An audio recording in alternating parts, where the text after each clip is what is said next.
Nosso amado Papa Francisco disse: nesta vida, no final, o bem vencerá o mal, a verdade vencerá a mentira e a salvação vencerá a condenação. Meu irmão, minha irmã, saudações em Cristo Redentor. Desde já desejo a você feliz Páscoa no Redentor nosso. Como você bem sabe, há exatamente 1 ano e 8 meses eu fui vítima de uma agressão absurda, sem tamanho. Presenciei minha casa sendo invadida da pior maneira que alguém possa imaginar.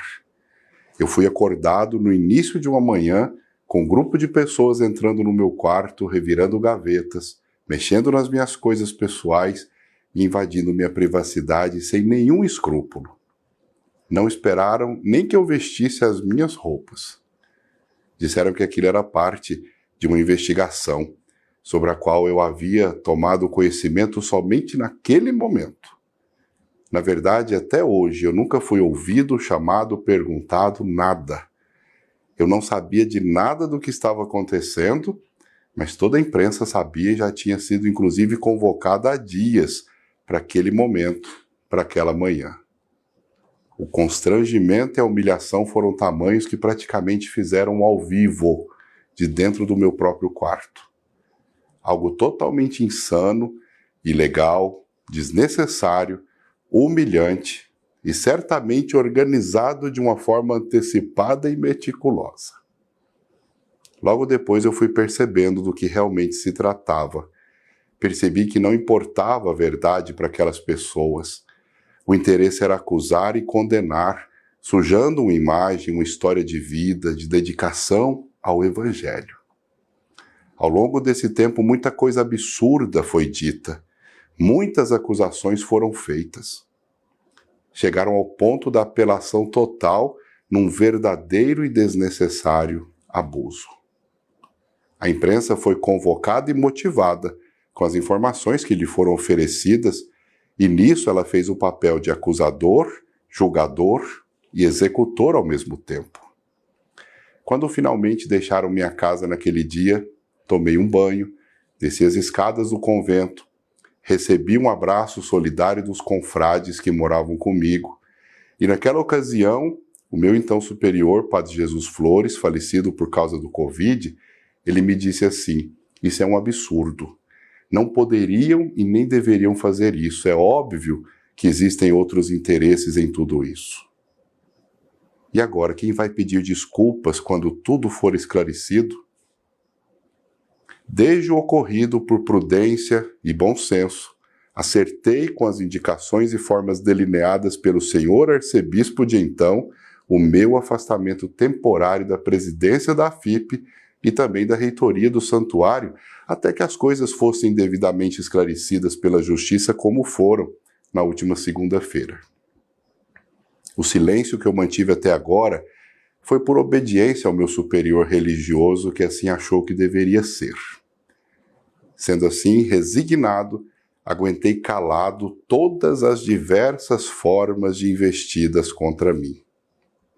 Mesmo que algumas semanas depois daquela invasão à minha casa, a justiça já tivesse reconhecido por unanimidade que não havia falha alguma na minha administração, muito menos algum crime, como de forma leviana quiseram afirmar e divulgar, ainda assim insistiram em repetir aquelas injustas acusações e a divulgar inclusive fakes, inverdades, montagens desconectadas totalmente com a realidade. Ora, nós vivemos na era da manipulação das informações, das imagens e até mesmo da voz das pessoas. Hoje em dia, com a tecnologia disponível a qualquer um, nem tudo que se vê e ouve condiz com a realidade e pode ser editado facilmente, falseado. Já faz tempo que com programas simples baixados na internet junta-se um pedaço dessa fala, um trecho daquela, e se cria uma fala que não tem nada a ver com a original.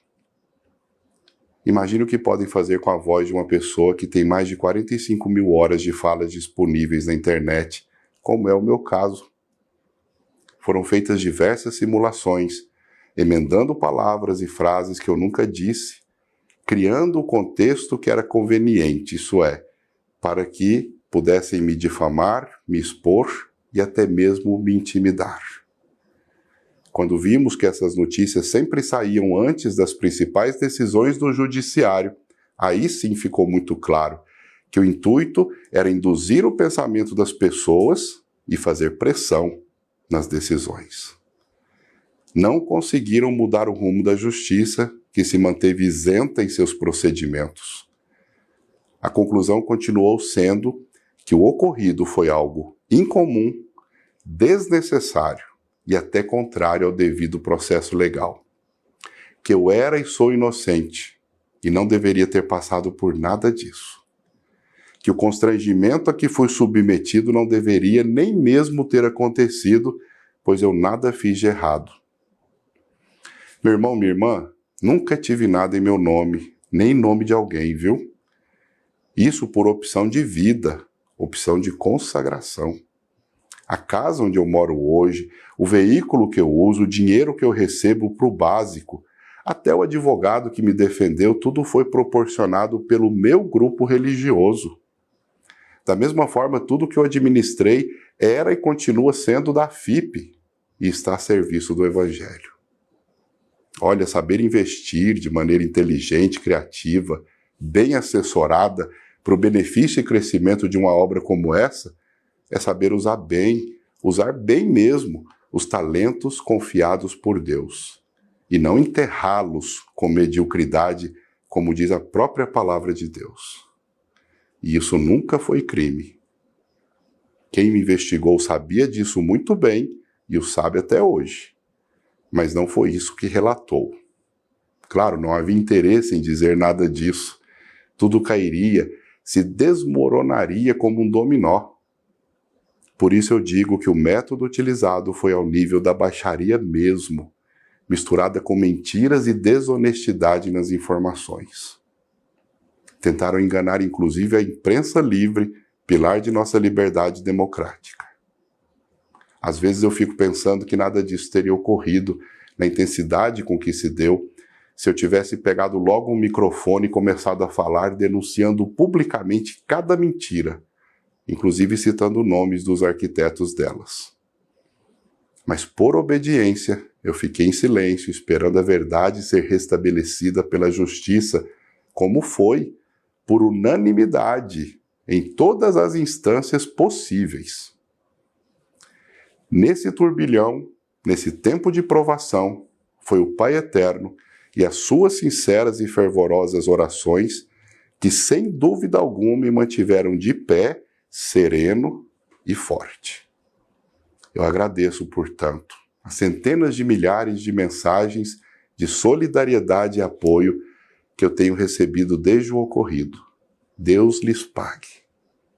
Olha, além de meu Facebook com 4 milhões de seguidores, meu Instagram com mais de 740 mil seguidores, eu criei agora, há pouco mais de 3 meses, um canal de orações no YouTube, Padre Robson Oliveira Vida Plena. E já estamos com mais de 1,5 milhão de visualizações.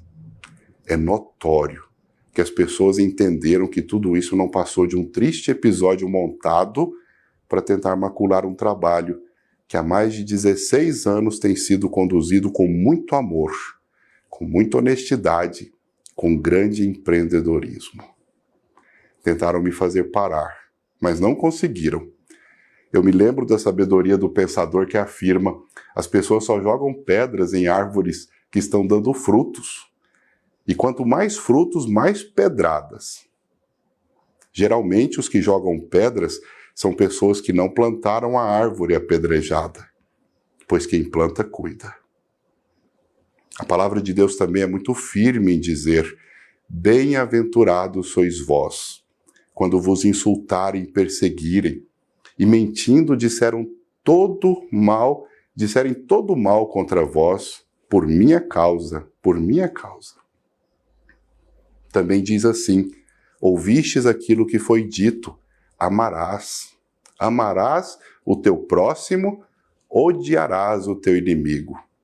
Eu, porém, digo a vocês: amai vossos inimigos, bendizei os que vos maldizem, fazei bem aos que vos odeiam, e orai pelos que vos maltratam e vos perseguem. Por isso, meu irmão, minha irmã, eu peço as suas mais sinceras orações por todos estes que tentaram contra mim e contra esta obra de evangelização. Eu, particularmente, estou rezando pelos que me difamaram, pelos que me caluniaram, injuriaram sem medidas nem critérios. Desde já eu os perdoo com toda a convicção do evangelho que eu prego. Mas eu espero também profundamente em Deus que parem com essas perseguições. Foram longe demais. Mudem suas vidas. Não usem seus cargos para interesses obscuros e políticos. E podem esperar aí que mesmo essas minhas bem poucas e comedidas palavras serão muito deturpadas por alguns. Outros vão manifestar até formalmente solidariedade com quem se sentiu ofendido, dizendo que foi feita a coisa certa. E veja bem, farão isso sem eu ter nominado ninguém aqui, hein? Sem eu ter dito de nenhuma entidade aqui. Aliás, com isso eu não estou criticando qualquer instituição, mas quem, de dentro dela, promoveu tantas mentiras e ilegalidades. Em outras palavras, eu não estou falando do carro, e sim de quem dirigiu, de quem foi o motorista. Aliás, as instituições merecem todo o seu e meu e nosso respeito e reconhecimento pelo bem que elas buscam realizar à sociedade em geral. Mas elas também são formadas de pessoas corruptíveis, sujeitas ao seu próprio caráter e propensas à iniquidade. Afinal, perfeição mesmo, só em Deus. Eu espero aqui que não me venham com mais matérias, só que agora deturpando estas minhas palavras e fazendo seus juízos sempre de acordo com seus interesses e conveniências, viu? É assim que funciona, infelizmente. Mas com a inabalável fé que me conduz, é que continuarei seguindo em frente e buscando levar o Evangelho a você e a tantos que dele precisam, como sempre temos feito, em comunhão com a Igreja e buscando ser mais fiel, cada vez mais fiel, à minha vocação e a esta bela obra de evangelização. Sou o mesmo sacerdote consagrado que sempre fui, com fé, zelo e amor pelo Evangelho e pela missão de evangelizar. Com uma diferença, bem mais talhado agora no ferro, no fogo, no cadinho da humilhação das maldades suportadas no silêncio do deserto. Mas sem dúvida também, muito mais amadurecido, para entender que as trevas deste mundo nunca irão vencer a luz que emana de Cristo e daqueles que são filhos amados do Divino Pai Eterno. Eu agradeço sinceramente a comunhão dos muitos bispos que me ligaram, me visitaram, me deram forças, dos confrades e um sem número de sacerdotes religiosos e religiosas que acompanharam meu sofrimento e manifestaram seu apoio e comunhão comigo, inclusive através até de jejuns e orações. Foram um sem número também de mensagens e manifestações de apoio. Agradeço sem dúvida alguma a supermassiva expressão de solidariedade de católicos e não católicos, e principalmente dos associados da FIP, que sempre estiveram ao meu lado e nunca acreditaram nesse circo de horrores que foi armado de forma tão demoníaca para me intimidar e para atrapalhar essa obra, que sem dúvida nenhuma saiu muito prejudicada, mas não derrotada. Porque mesmo diante das tribulações, se nós nos mantivermos firmes e confiantes em Cristo, nós seremos, como nos diz o apóstolo, mais que vencedores. Com a nossa fé experimentada no fogo, nós iremos alcançar patamares de bênçãos e graças nunca antes alcançados. Fixemos, pois, o nosso olhar em Cristo. Olhemos para o horizonte repleto de graças e esperanças e vejamos juntos a luz da graça nascer para todos aqueles que buscam o Pai Eterno de coração humilde e sincero. Meu querido, minha querida, por enquanto é isso. Que o Divino Pai Eterno esteja sempre na sua vida, abençoando você e sua família. Muito, muito obrigado. Amém.